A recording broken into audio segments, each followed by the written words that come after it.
নমস্কার, আপনাদের সবাইকে স্বাগত। আজ আপনাদের আমি একটি লিপ্পন আর্ট করে দেখাবো। প্রথমে একটা কার্ডবোর্ড নিয়ে নিয়েছি। অনলাইনে কিছু জিনিস কিনেছিলাম, এটার মধ্যে এসেছিল, সেইটা দিয়েই আমি আজকে কাজটা করব।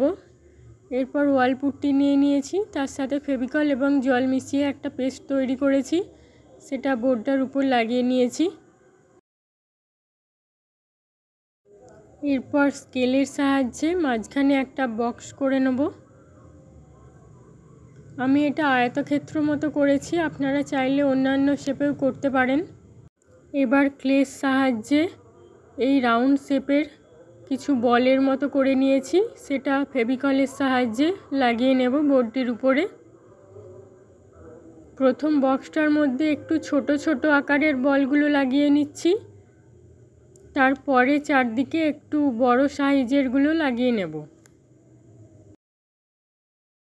এরপর বোর্ডটার মাঝখানটাতে অ্যাক্রিলিক রং লাগিয়ে নিচ্ছি। আমি এখানে লাল রং লাগিয়েছি। আমি এই কাজটি পয়লা বৈশাখের সময় করেছিলাম, আমার পোস্ট করতে একটু দেরি হয়ে গেল। এগুলো ক্লের সাহায্যে তৈরি করেছি, ফেভিকলের সাহায্যে লাগিয়ে নেব।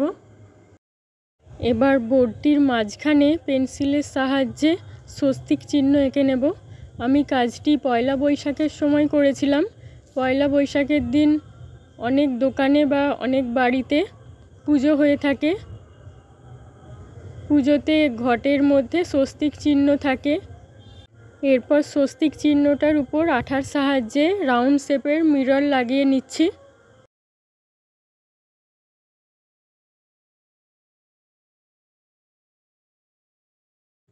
এবার অন্যান্য অংশতে আমি সবুজ রং লাগিয়ে নিচ্ছি। আমার কাছে এই মুহূর্তে সবুজ রং ছিল না, তাই আমি রংটা তৈরি করে নিয়েছি।